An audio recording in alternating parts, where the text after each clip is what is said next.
Hey, it's Ryan Dieter here. I want to bring you another video, and this one we're going to dive into how to interview a listing agent. Now, you may have somebody that you love and that has helped you from when you bought the house and stayed in touch and stayed in good communication with you, brought you updates, which is great. That's what a good agent should be doing along the way. They should be keeping you informed of what's going on in your neighborhood, whether you're looking to sell or not. But you may not. You may not have anybody that you know. Your agent may have retired or moved away, and you need to hire an agent to help sell your house to get top dollar. And I want to bring you three main questions that's going to help understand how that agent works, and it kind of boils down to all the things that most sellers are looking for. It's trust, communication, and skill set. There's three main questions going to help establish that for you, to help you kind of dive into those and kind of find those answers. So the first one is always a good question to ask. What's your track record? What's your track record, in the area, in the neighborhood? It's always good to see that. The beauty about this is that this is going to establish trust, because you can look this up. As an owner, you can look up on Zillow where they've sold, other platforms if you want them to actually send you, if they say more than what you actually saw online. Have them show that, have them prove it. And if you catch them that they're inflating the number or not telling the truth, then right there you've learned that they're not establishing the trust that you need to have when you're dealing with your largest asset that you may own. So that's a great question, not only just to understand what their track record is, but also to establish trust. The next question is, what's the strategy? You have to have a strategy to sell a house. You can't just put the house in the market and expect it to sell. Especially now more than ever, we're recording this post-pandemic, and the market has changed a little bit since the pandemic.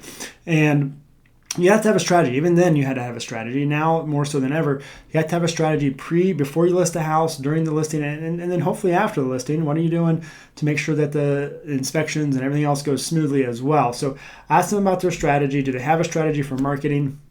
Do they have a strategy to get the most eyeballs on this house, and what is it? And go over that together.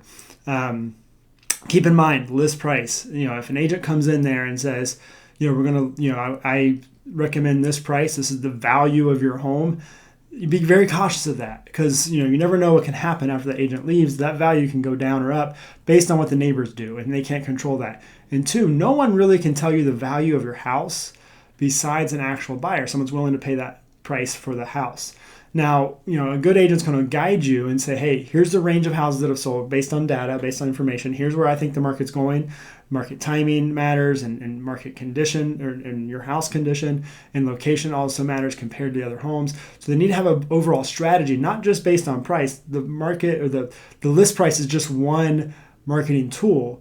And that's something that you guys need to figure out based on when you're listing. You may talk to this person 3 months before you list, which is a great idea. 3 to 6 months out, you should be talking to your agent. So if there's anything that you need to do to get top dollar, you have time to do it, because contractors and stuff are busy. So if you wait till 2-3 weeks out, those contractors aren't going to be able to get you in. So you need to be having these conversations early and go over a strategy based on the tactics to get you top dollar, not just the price point. So make sure you understand the strategy. And lastly, ask the agent, will you lower your fee? This is kind of taboo in the real estate world, especially as an agent myself, to tell consumers to say, will you lower your fee? And here's why I recommend asking this. Because one, most agents will, just by asking that question. But two, you got to be very cautious of those agents, because if you want to work with somebody that you simply ask a simple question, will you lower your fee? And they backtrack and say, yes, how much can I lower it to get the deal? They don't have confidence in their services. They don't value themselves for the price they charge. And that's never a position you want to be in when you're hiring a professional. For somebody that is not confident with the charge that they charge, and or confident with their pricing. You want somebody that's confident. And if they can't negotiate their own pricing, how are they going to negotiate for you? How are they going to stand up to somebody that wants to kind of lowball you, or understand if there's a stressful situation, how is that person going to handle that? So kind of have that stressful conversation up front and see how they handle it. See if they're confident. See if they're stick to their price. Now, there may be reasons for them to lower their price. There may be good reasons for that, but most of the time, a good agent's going to stick to their price, understand their value, and make them show you your value. What is the value that an agent brings to the table? Is it local expertise? Is it strategy? Is it continuing, to service you long after you sell the house?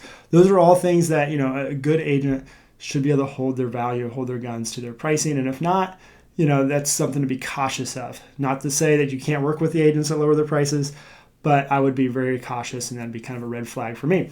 But it's a simple question that can really, establish their ability to negotiate and have tough conversations. Because if they can't have a tough conversation up front with you at the beginning, how are they gonna have a tough conversation when things do get tough? If you do hit a roadblock, if you need to do something but you don't want to, but the agent, needs to be a little bit more aggressive of helping you get to your goals, not just being your best friend. So that's the goal of an agent. It's not just to come in there and get the contract signed and hope the house sells. It's to help you make those tough decisions that you need to make, or at least give you the pros and cons if you don't make them, and have those tough conversations so you make the best decision for you and reach your goals the fastest and potentially net the most amount of money for you. So that's the 3 questions that I would recommend asking is, your track record, your value, or your strategy, and then your fee. Then you may be also looking to buy a house, and that's something that's very similar. You can ask these very similar questions, and it's basically, do you have a track record where we're looking? Do you have a strategy as a buyer's agent to help me get the house? Because there's a lot of things that can happen. Writing an offer, there's thousands of different ways to write an offer to make that happen, to make it work for you. And then lastly, the fee. There is a fee for, a buyer's agent too. And up front, you are now required to sign that contract up front before you even start looking at houses. So, it's always a good question. Say, hey, can you do it for less? And what I tell all my clients is that, hey, this is my value, this is my price, but I will make sure my price and value my price does not stand in the way of you getting the house. And so there's always ways to negotiate that once we get in contract or not. But, the values should be there. The agent should show their value and be able to tell you their value, whether you're helping to sell a house or buy a house. So hopefully this is helpful. If you have questions, obviously always happy to dive into this. Even if you're not looking to work with me, you work somewhere else, even in the country, I'd be happy to have a conversation on how to help you make sure you hire the right person for your goals. So thanks for tuning in, and I will see you next time.